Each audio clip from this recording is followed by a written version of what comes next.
I also think something that I just wanted to like uplift from both of y'all, everyone, is like examining like power, like using a power analysis as opposed to just like my partner is jealous. No, this is about like power and control and like systems of power, privilege and difference. And I think sometimes we whittle down domestic violence, especially I think in queer spaces, of just like jealousy. And I understand why, because we discussed, there's a L word map really very easily could happen in the Twin Cities area, and so but I think even in these, particularly in these small queer communities, it's even more, I think, easy for it to just be simplified. Like, oh, it's just, especially like these are just messy gays being messy. Messy. And I'm like, it's always messy. They messy or not, they still deserve care. They still deserve support. They still deserve not to be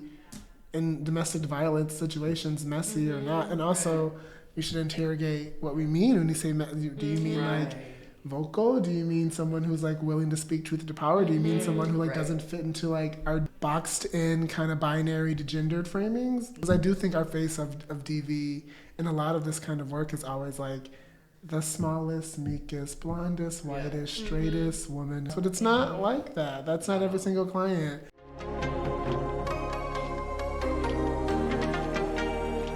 Hi, and welcome to DAP Podcast. My name is Jazz. I use they, them pronouns. My name is Indigo. I use they, he pronouns. We are advocates and we work as case managers as well at the Domestic Abuse Project.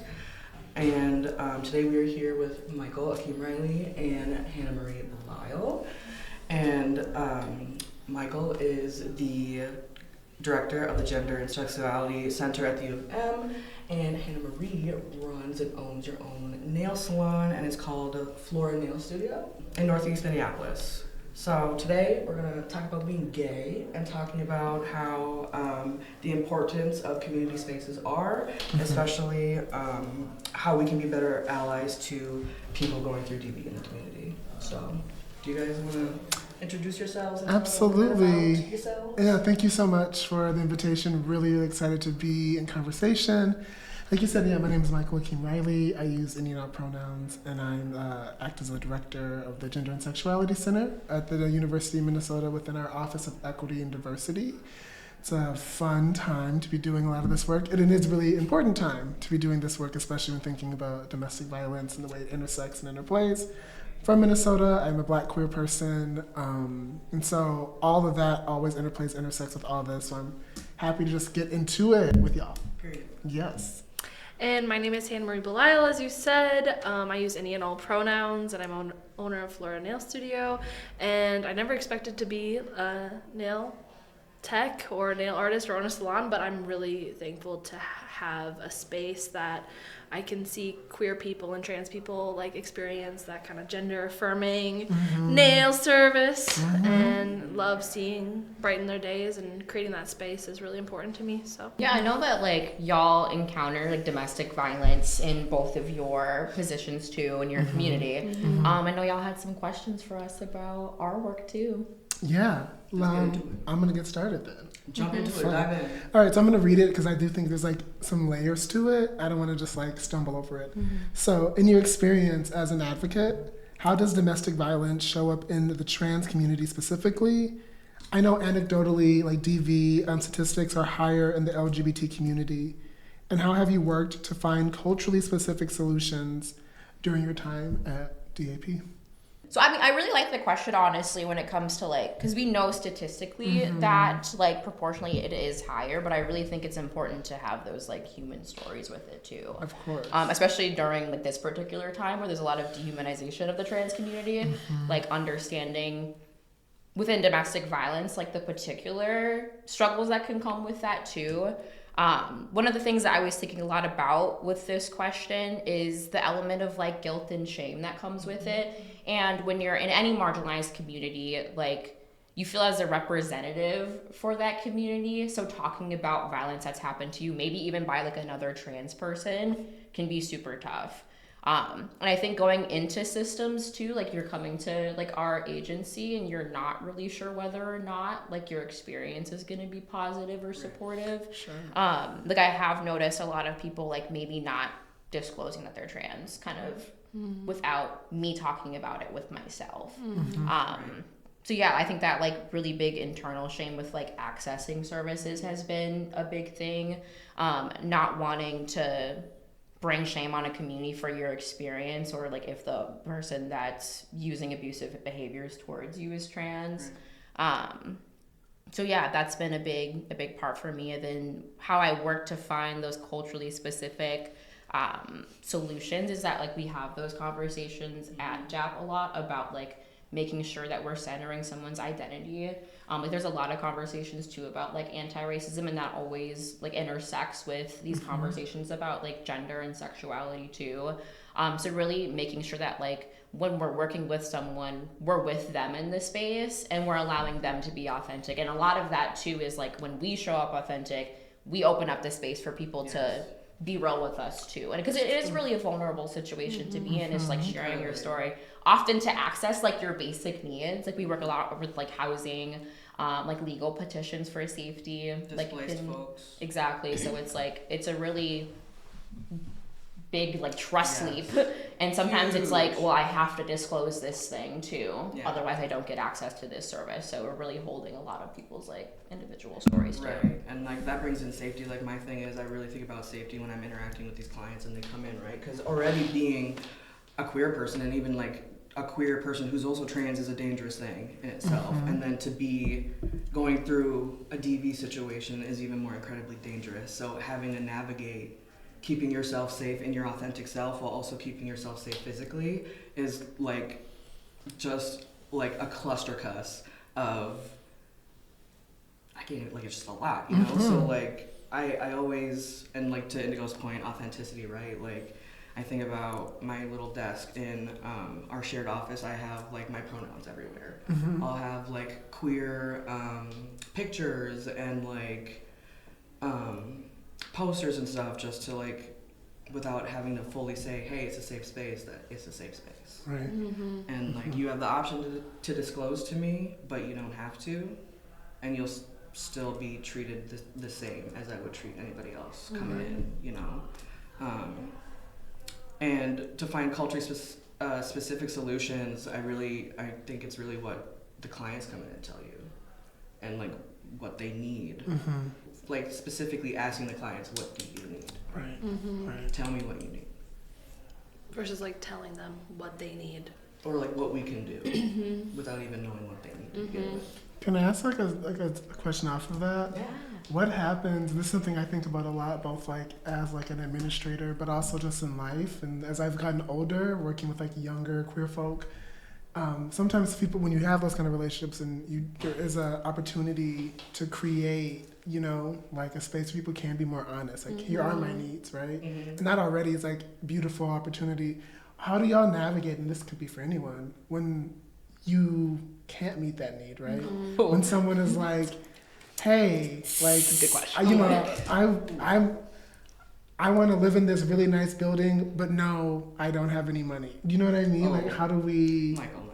That is like Top question. Yeah, Is okay. how is like, especially us as advocates and the advocacy team, is like, how do y'all navigate not being able to support someone in the way they need and actually provide like things that will physically like get them to where they need? And it's just like, for me, it's knowing that it's tied a lot with the systems we work with. Is that we can only do what we can, and it's reluctantly on the systems to like come in and pick up what we can. I think like a lot of it is just being honest and being real about the fact that these systems are not built to be quick, and don't really always meet our like basic needs. So like we have to be able to say honestly, like, you know, this process for housing is gonna take months, like maybe over a year. Like you can apply for these like county benefits, but like it's not guaranteed that you would get it. And like we have hard conversations too when we're doing housing assessments that have like income limits of like if someone is above that income limit, which is like not a lot of money to be making for having to put down like a security deposit and rent. Like you know you don't qualify for this service, you're just not gonna be eligible for it. And like also letting them have the feelings that come around them. I think that like a lot of workers that have to have that hard conversation either like avoid it or just like aren't okay when someone has like a response that's very human to that too, because it's like I don't want to waste your time or like get your hopes up and overpromise if I say like, yeah, no, like sign up for this program and you'll get housing and don't worry about it, because like if it doesn't come through, then that's just disappointment and like mistrust too, when you had shared like a story with us. And we're hoping for it, and now like it's just like another layer of like disappointment on top of like safety concerns with violence too. Especially if children are involved as well. That makes it hard. Yeah, and I think the response when people like I always talk about like the assumptions that people have when you're giving like that hard news that they're gonna start like yelling or swearing, and it feels really dehumanizing too, and that like they're not allowed to have that response or the assumption that they would have that response. But a lot of people really do appreciate like the honesty that comes with like, you know, I'm just gonna be real with you, like it's not gonna work, and let's find a way to get you close to what you need, if not exactly what you need. So let's like collaborate together to find something else. Yeah, like it's a lot of collaboration with the client as well. Like it's not just, oh, like we can't do anything or like we can't do all of this. It's a partnership. We also like empower the client. That's what we are focused on doing with that, because it's like not our journey.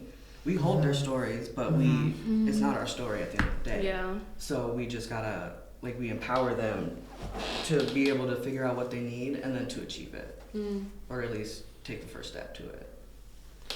It's interesting because I have like a very different side of it, because obviously I'm not working in the setting that you do, but like I've definitely had clients in the past that are suffering in abusive relationships, and I feel like, and this will go into my questions later, but like I feel like what I always tell them is like there's support out there for you, you know, and that I'm not necessarily, I'm like maybe a starting point, but I'm not the support for you, because I don't have the tools or the knowledge or the expertise to handle what you're going through. And I appreciate that you're willing to share that with me, and that means a lot to me. But I might not be the end point to share this sort of stuff to, you know. No, and I think that's really pretty much exactly like what we're doing too. Like how do we like set expectations? Like how are we like honest with other people about like what we're able to do too? And it is a hard conversation to have, to be like, because it feels like you're passing someone on to be like another system, another resource. And at the same time, like I think a lot of people would prefer like if you're just kind of honest and real with them versus like pulling them along to think that things are okay when it's just not going to work out the way that they would hope all the time. Because in the end, more harm is done to the client. I feel like that kind of goes into my question, if you don't mind. Get into it. How can service providers like myself, particularly those in the cosmetology space, ethically and safely offer support without overstepping boundaries or providing advice they're not qualified to give? You don't want to pressure someone into sharing with you too. I mean, like what comes out for them too can also be heavy for you. So I think like, I mean, honestly, you named it really well. Like you were like, all right, like this is what I think I'm able to like support you with. There are also other people, because we don't want people to rely just on like one individual, right? We want them to be able to like build the community and know that there are a lot of people who really do care too. So yeah, I think like the ethics part of it is in that like being real with them about your capabilities and like supporting with the connection to like other people too.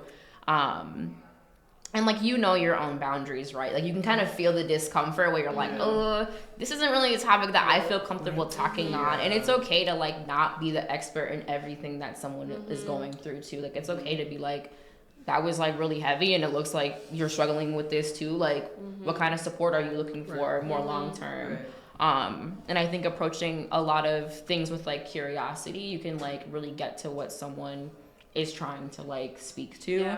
But yeah, just being honest with them about like what you feel comfortable with. And we all offer expertise too, right? Like I think sometimes there's an assumption that like therapists or advocates like hold special skills that like are Special unique. knowledge. Yeah, versus like we all have people that we care about in our lives, and we all like have those moments where we're listening and sharing and like community building. So it really is within everyone, and there's like techniques and stuff that people use or like specialize in. But like you know it, and you can feel it in your body when like you're kind of straying from what you know. Yeah.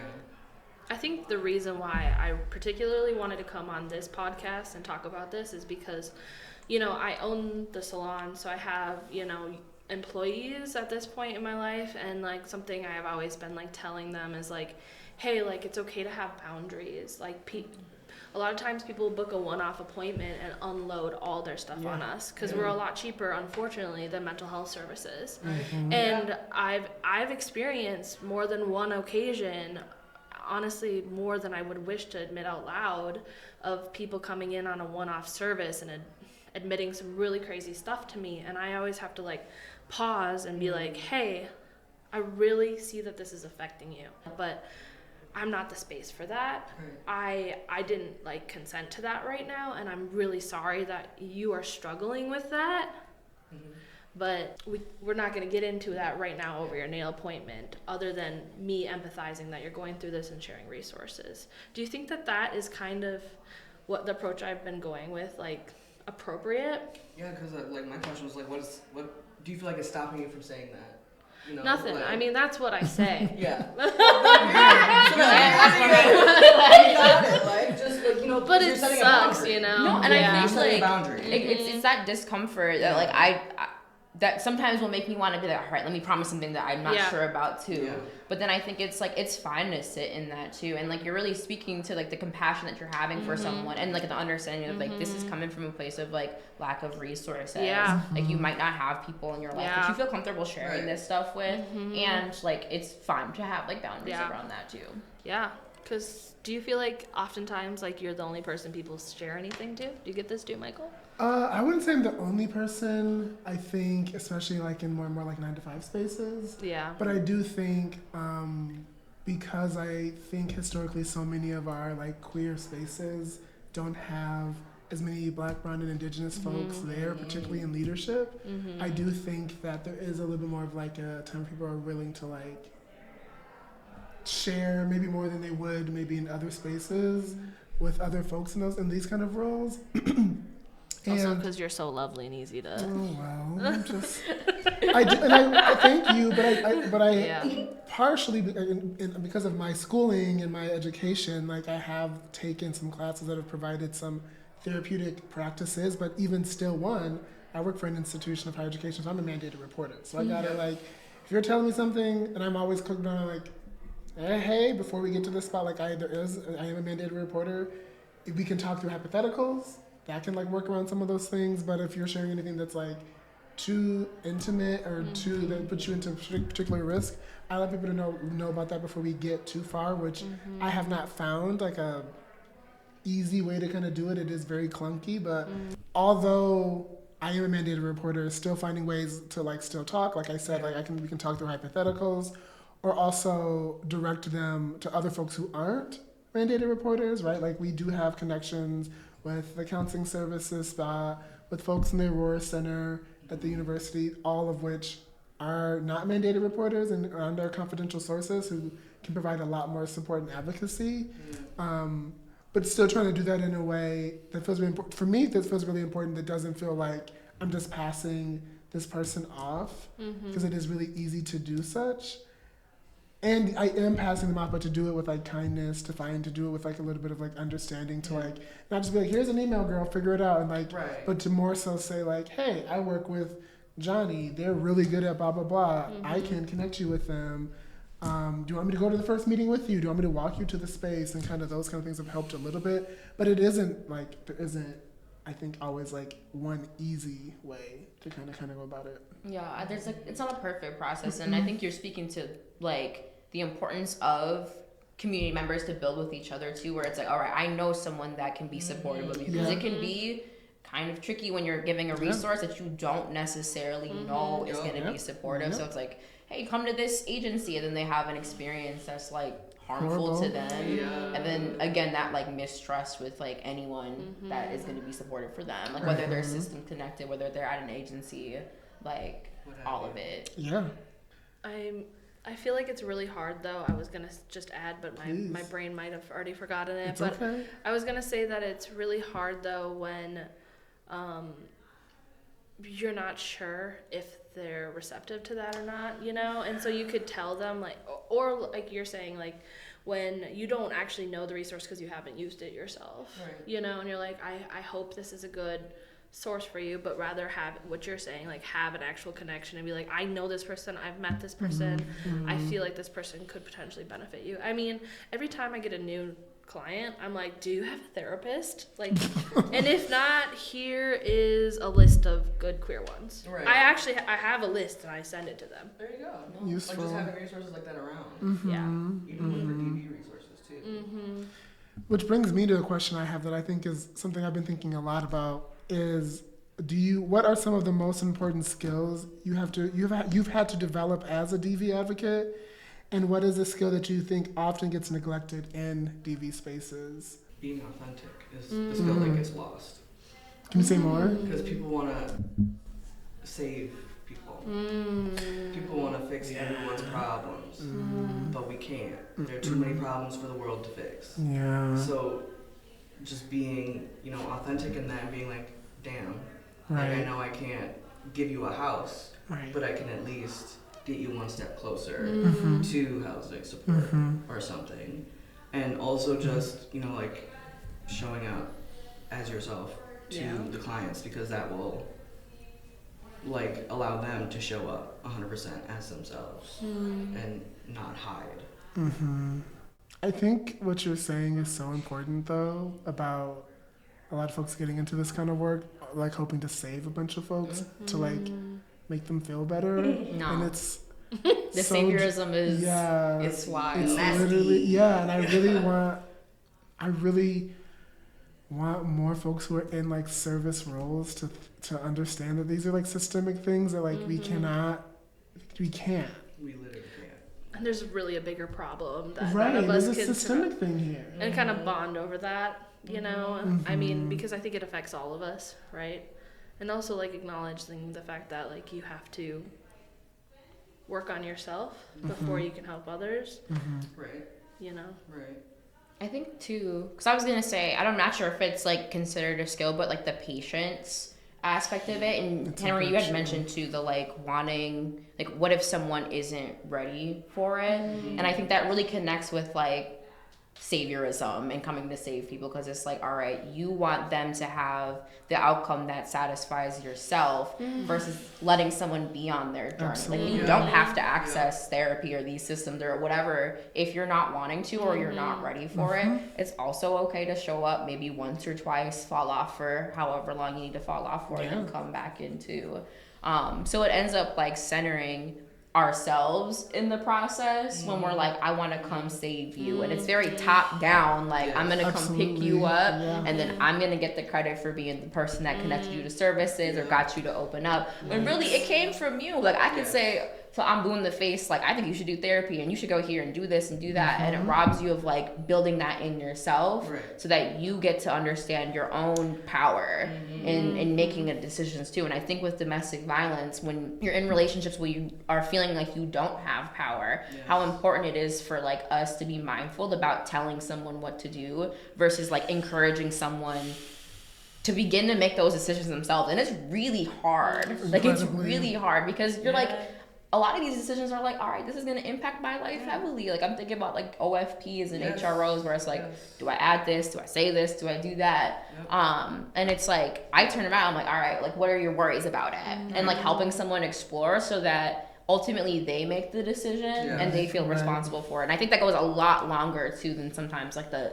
outcome that they might be wanting. That's real. I love that you're saying that, and I really appreciate like having this conversation. It's something like I definitely want to be mindful of and like take as a service provider and go and be like, reminding that it's, somebody else's power. And I love that you are talking about that when you work with clients because it's like really focusing on their power, which I think is like probably a big part of what's going on with the whole situation at hand.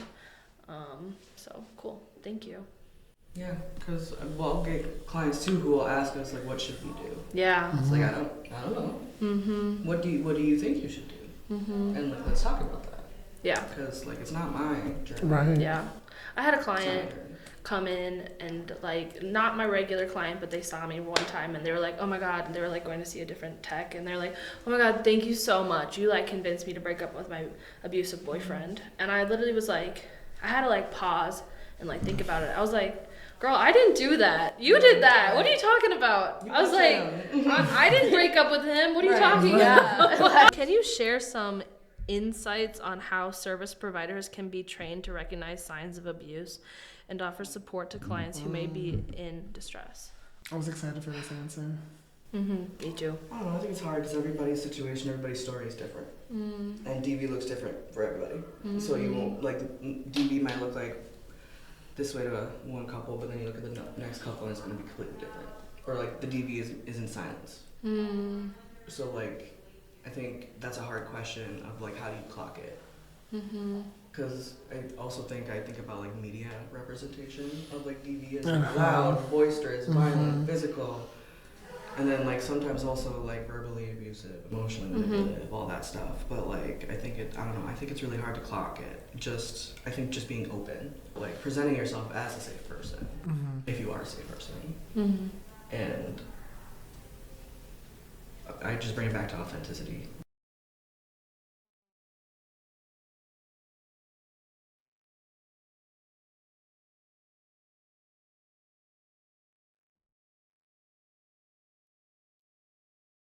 And also it feels like, at least as a service provider, like clients are telling me these things, right? I would say like just talk to the client and be like, what's up? What do you need? Resources? No? Just someone to talk to and listen? Cool. Let me just follow your nails, like what have you? That's all I do all day. I'm thinking about the trainings aspect of it too, because I think that like with domestic violence, like there are like specific things that I think people should know about it and like how complex it can be. And I think like working in it, you really do feel a lot of the different pulls with it too. And sometimes I have a resistance to like some of the training stuff where it can come off very like, I guess lack of a better word is like colonial. Like here's the examples of domestic violence and like here's the boxes to check if somebody like is going through domestic violence versus like learning about the concepts of like power and control and also like learning about healthy relationships on that too. And I think like when we're in groups, like we talk about the power and control wheel, then we talk about like the equity wheel. Oh no, there's another circle that like mimics the same power and control wheel and has like healthier relationships in like different parts for like physical, sexual, financial. So I think when we like shift not to like the checkbox of like, is somebody going through domestic violence, but maybe using the larger framework of like power and control in relationships and talking about the ways that like in their relationship and their daily life, where are you feeling where there might be like power coming in, like is someone trying to exert control over you? Because a lot of the different specifics can be very like subtle, and like I think it's really helpful to have the knowledge of like what kinds of behaviors like can be abusive, like isolation, because that can come off on the surface, right, as like oh, I just want you to hang out with me today and like stay in, even if like the impact ends up being like, all right, it's coming from like your motivation is trying to get this person to not have their own friends. So I think like understanding the different behaviors that people can do that fall under like wanting power and control and can be harmful in relationships is important, and like having the conversation about how are you feeling in this relationship, and is this relationship one that's like feeling supportive for you, which is a hard question to answer if you don't have the models of a healthy relationship. Because I try to talk about that a lot, where it's like, all right, I think like we can get to the point of naming where the harm is happening. What do you want your relationship to look like, and what feels equitable in a relationship for you, so that you can spot when things aren't like that, and so that you can learn how to build towards that too. So I think in any training, balancing both like being able to name those aspects and talking about healthy relationships. And then for service providers too, I mean, I think you're really naming a lot of the stuff that I would already say of like that honesty and that connection, because I feel like with community, you can sometimes like start to wall yourself off or just not respond to it. So having those honest conversations where it's like, I'm gonna pass you on because this is outside of like what I'm able to support with, but what can I do to make this easier for you? Like walking you to the appointment, making that like direct connection, so it doesn't feel so like, all right, here's your next form, go call them, do your intake, next, see you later. Like super bureaucratic, and Do you find that your clients that you work with have like a lot of guilt of like how they acted in response to it? Because I'm curious about that. Yes. Guilt, shame, like toxic shame versus like that, like, man, I should have known better. I should have gotten out. I should have done this. I should have done that, when it's really like you really couldn't have known. You couldn't have known. No one could have told you. Right. There's nothing. With like, in particular, like Black clients that I've worked with and their responses, like I think when we talk about like the perfect victim response, not only as like accessing sources and like getting community, but it's also like keeping yourself small and like just kind of letting it happen to you. So when a lot of like Black people that I work with are like, nah, like he was saying that and I said something back, and like that's tit for tat, and having the compassion that like you're not always gonna be like the perfect victim or respond in a way that's like palatable for society. So it's like, I've done OFPs with people where they're like, hey, like what I'm worried about like how my response to this violence is gonna be perceived by this like legal system too. So it's like really sitting with them in that and understanding that like this was coming from a place of you being harmed, and like your response is your response, and we've seen so many different responses to this, and like whose responsibility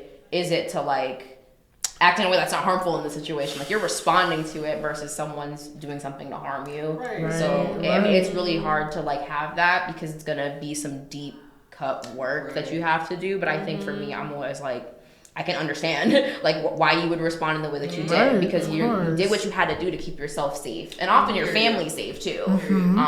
So I really approach it with like no judgment and have the mindfulness of like, culturally responses are different because you're limited and you feel limited by a lot of outside factors in it too, and like culturally what's usually a response to like how you're interacting with people. And obviously different cultures respond differently, you know.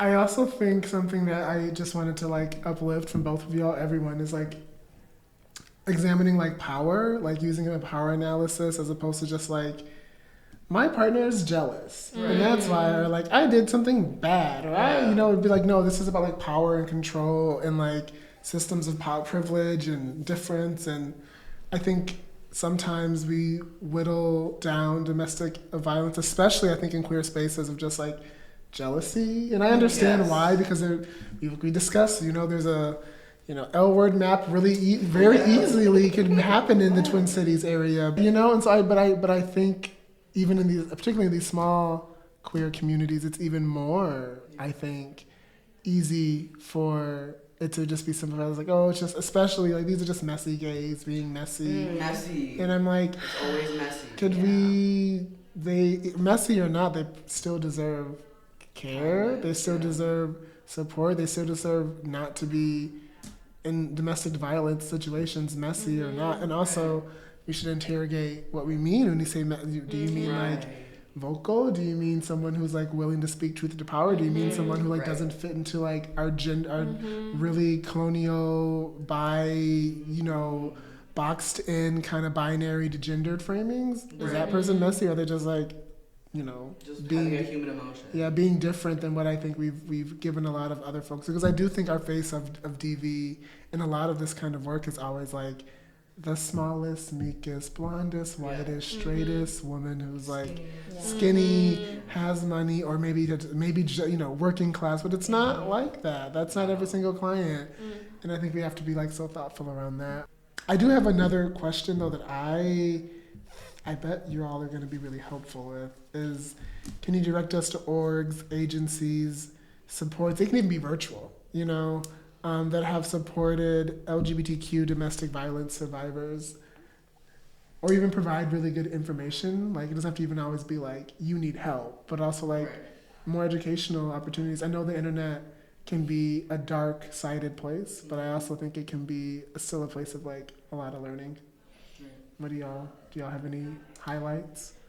Out front, like I've referred people there, and like they've had some pretty good experiences, and I've met a couple of the people that work there, and they really have a good approach to it that's like, I think, similar to like our framework of power and control. I think in these times it's really hard to name particular like agencies because we're being limited on like what communities we're able to name and what identities we're able to serve. So it's really hard to be like, all right, these places are for sure, and you know, individual interactions, even if an agency is like, everyone's welcome here, it's like, all right, are you just saying that because that's what you're supposed to say, and you're maybe hoping for your org to be like that, and then it's in like individual interactions, like it's not really working like that, because there's a big difference between being like, we serve LGBT people and having the like compassion and like cultural awareness when you're doing it too. So I think and then part of it too, I really like referring people to like community resources that like have access to these systems and like maybe have a particular knowledge around domestic violence. And I think that the like long-term work, especially because we've had a lot of discussions, like even during this time we're talking about how difficult it can be to access these resources. Like, how do we connect people to personal communities too, and like how do we encourage people to find their people outside of these systems? Because I think like long-term, that truly is what brings like more support. And it's hard to have the balance, as we've been talking to about like, all right, what am I able to do? So it's the balance of like, all right, can I find someone in these orgs that is supportive of me and maybe shares that identity too? And outside of that like session, who can I go to be like, girl, like I need to talk about something's been on my mind. So I know it doesn't like specifically answer the question of like where to go to and like how to do it, but I think it's like our responsibilities too to like learn and teach people like how to have that critical eye of talking about resources, because I can look up like trans specific statistics and I'm like, this is giving transphobia like in your thing trying to be supportive. Or like the statistic gets skewed to be like, oh, trans people are actually more violent in relationships than cis people.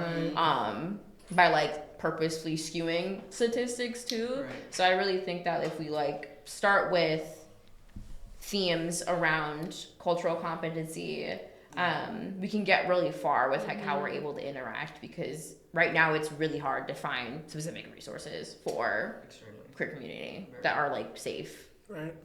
Safe, keyword safe, because like there are queer resources that you can like look up, and like just like to your point, that in the individual interaction, that safety piece, because like they can be safe as an org, but one person can dismantle that entire safety. Then when you fall back into communities too, where it's like, all right, I had a bad experience, so I can turn back and I'm not just by myself in doing this too. Yeah, absolutely. I mean, I'm astonished by how many queer people I meet doing my job that don't have any other queer friends. Like, it's shocking to me. It's interesting because I'm always trying to like refer people just to have friends for very first thing. That alone is hard. Really hard. And like, especially if you're struggling in a DV situation. Well, we get that, I guess, on the phone too. Like when people call in, like we're often the first people they talk to about the situation. The first ever to like even say it. To be able to share something, because they have no one to be able to share. Either because like safety, mistrust, what have you. Like, I mean, abuse and violence is like it feels isolating. Like you like really internalize it, and you're like, all right, like I did something to deserve this, or like I messed up and like now I have to deal with this. And then also this like shame and embarrassment that people can feel. I mean, people can be pretty harsh about like victim survivors, where it's like, well, then why didn't you just leave? Like we hear that all the time, where it's like, oh, that's not that bad. Or why didn't you ask for help sooner? Or like not even believing that it's happening, period. So, and sometimes I feel like what I've heard is like the quieter person sometimes is the person that's doing all the control and the abusiveness, and it might be the louder person that's, you know, being loud, but it's just reaction. Yeah, I mean, you mentioned it. There's a lot of boxes in how we see like everyone. So it's like, all right, like, oh, he's just a nice guy. Like, oh, like they're just really a nice person. Like, Are they? Yeah.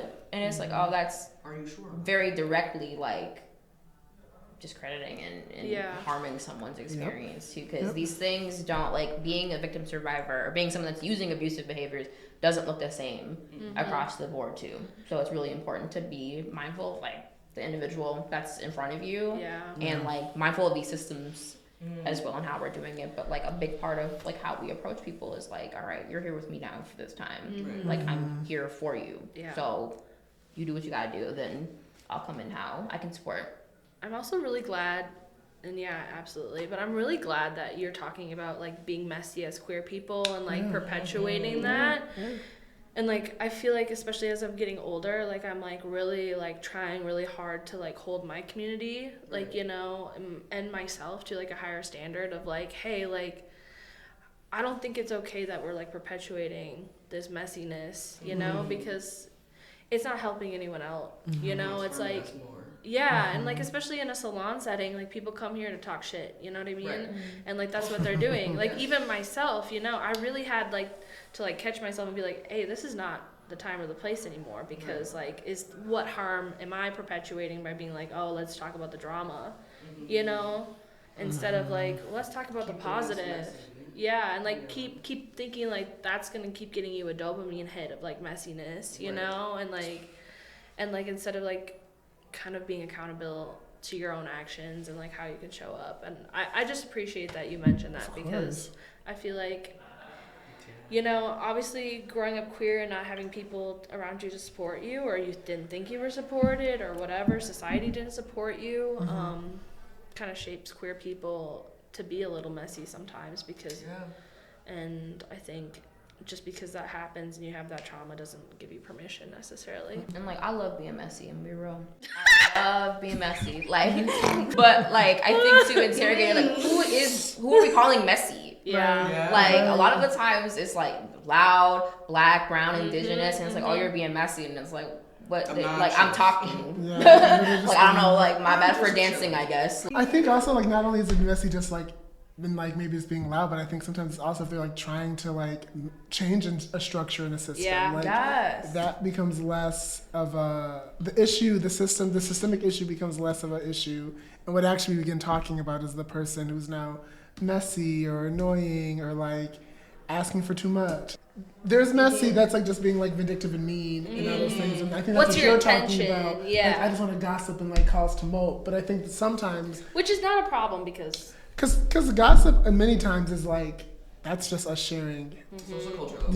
Here's just feedback, so you know about this, you know, this chaser or this person. Like, but I do think there's a difference. But I think that and the times that people sometimes are pointed as messy, it can be like this person's just like using their voice, and I think that's great. And like with a system that tries to get us to be silent and not to be here, I'm like, be louder. And all of them also put us against each other. Put the alphabet against each other. I think, I think, you know, definitely and I appreciate you clarifying what I'm talking about, because it's not that. Right. I'm definitely talking about like, you know, the toxic stuff, like where, you know, you're cheating on whoever and like just being like, okay, get some, whatever. It's like we're not doing that.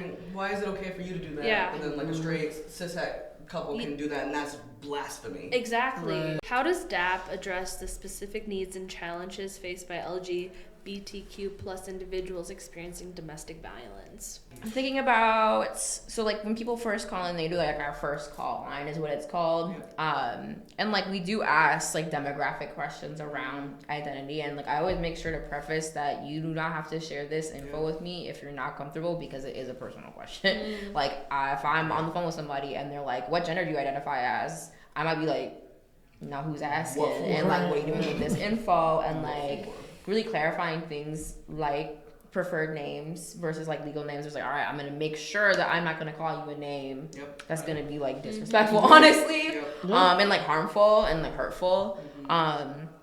So I think the really like human interactions that we have where we're like, all right, like you're coming in here and just knowing, I mean, when you work in like DV too, you know that someone's not going to necessarily want to tell you all their stuff on that initial call or even in those meetings. Right.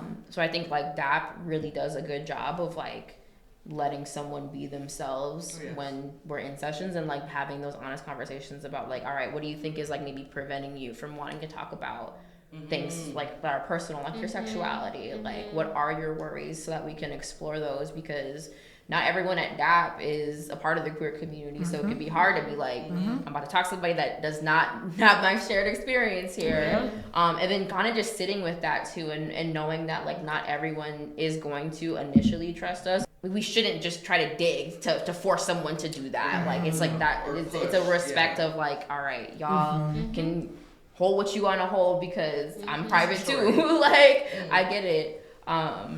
So yeah, really meeting with like mindfulness of where someone's at. Because we also at DAP we talk about fragilizing. We don't fragilize our clients because yes, they're going through something really hard, but we're not going to be like, oh, let me hold your hand and pick you up and carry you through this. Like it's, hey, you good? What do you need help? Good? Okay. Let's move. Like, what are we doing here next?